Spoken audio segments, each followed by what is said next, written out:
shockwave of the boom that I heard in my life. Were you safe? Can you just describe this place?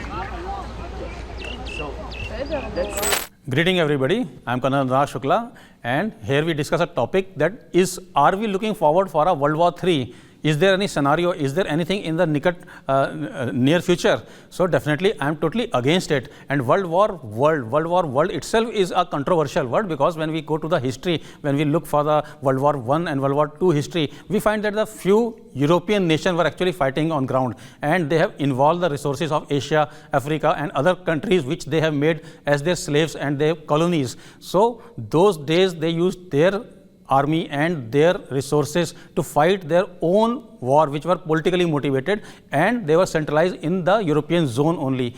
But today, when we come and discuss after 80 years, no, there is no possibility. There are various ongoing conflicts going on in the world, but still we see no, there is no involvement of large scale multiple countries. Every war, for example, just we start from Russia and Ukraine. Ukraine is being supported by almost every European country and America as a whole, but they are supporting by providing them arms, but they are not getting involved themselves. So even though it is 4 years they have been fighting with the Russia, still there is no possibility of enlarging the zone of fighting, and it is going to be localized. So no escalation is possible and neither being looked forward in the near future. Similarly, if you go and discuss Israel and Gaza conflict, Middle East countries are emotionally involved with the enmity with the Israel. In spite of all this fact, this war took almost 1.5 years. They razed the Gaza city, they destroyed the Hamas terrorists, and none of the Middle East countries contributed or participated in the current operation. Similarly, now today, when we are sitting in February 2026 and the new zone of conflict has erupted, which is Iran versus combined forces of USA and Israel, then Iran is trying to provoke all the Middle East country by firing on the assets of US in their country, breaking the sovereignty of the recipient country. In spite of the fact, I don't think there is a likely of any escalation from these countries. These countries like Saudi Arabia, Oman, UAE, they all are peace-loving countries. They are forward-looking countries, and they are not likely to get involved in the destruction mode, self-destruction mode, and getting involved in the some war which is none of their business. So we should be aware. No words such as World War exist as a thing, and at the same time, no reason to look forward that we will be also be involving in later stage or somewhere. It is going to be a localized war, and it is not likely to last not more than 1 week or so. Thank you. Good afternoon, viewers. I'm Commander Rajiv Sardana. This is as regards to the current situations which are leading to a World War III kind of scenario, where not just Israel and America, who have attacked the Iranian soil and removed their leadership. It is a war which is going towards all the Gulf countries. All of them are coming into this whole hemisphere of war, and where their support bases of America, the naval bases of America, the air bases are being attacked. Not just so much so, the American embassy, the consulate in Islamabad, Karachi, these places are being attacked by the terrorists, the Sunnis, who are the Shia Muslims who are coming in support of Iran.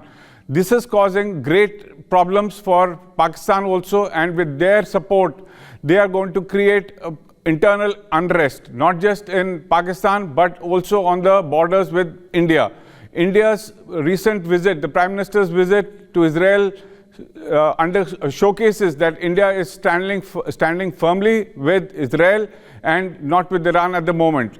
So Pakistan should also be wary that if more and more countries get into this conflict, India is also not going to stay behind and will do everything for its internal peace. The support system for these people in India, all this in Srinagar, Lucknow, all these places, wherever there have been protests, they are going to be brought down with a very heavy hand, and it is a fair warning to Pakistan also not to create any trouble with India on the borders. Jai Hind. I'm Captain Akhilesh Saxena, and I'm a Kargil war veteran. So on 28th, suddenly we saw a lot of joint action from Israel and US, and we saw that more than 30 bombs were dropped at a building which was supposed to have the supreme leader and the top leaders having a conference. By that time, initially it was not clear, but next day we came to know the supreme commander, Khamenei, and many other top leaders were eliminated in this strike. That had a very strong repercussion on the entire geopolitics of that particular region. This particular planning was done by Israel and US for last 6-7 months.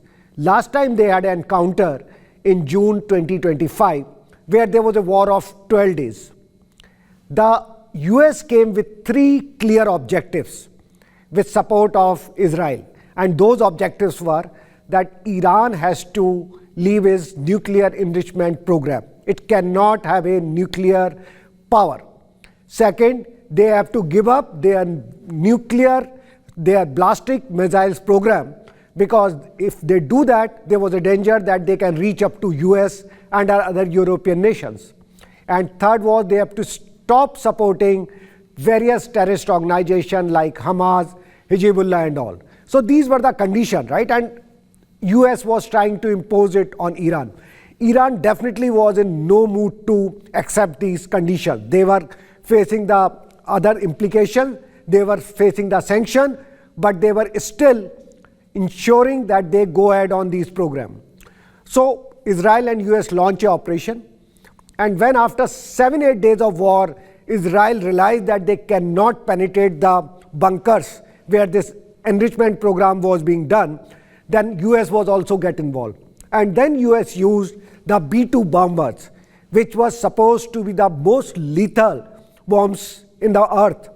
But still, before they could do the damage, most of the uranium was taken out for that facilities, and they still could not stop the program. So then once they realized this, that Iran is still going ahead on their nuclear enrichment program, there was all possibility that there will be another war, another conflict. And US and Israel were prepared for this. But unfortunately, this time it is not only limited till war of 2 countries. It's not only about now Israel, US and Iran. In retaliation, Iran has fired on all the US bases which are in the Middle East. Say it's Saudi Arabia, Bahrain, Kuwait, Jordan, all countries were, they were not left anything. They have also done the bombing where on the 5-star hotel where they were suspecting that US soldiers and other assets were kept. And now they are also firing on the aircraft carrier. So this war is going to be escalated, and it is also going to take other country into their ambit. So this is going to be an ugly war. Iran is in no mood to give up. They know they are weak. They cannot face the might of US and Israel together.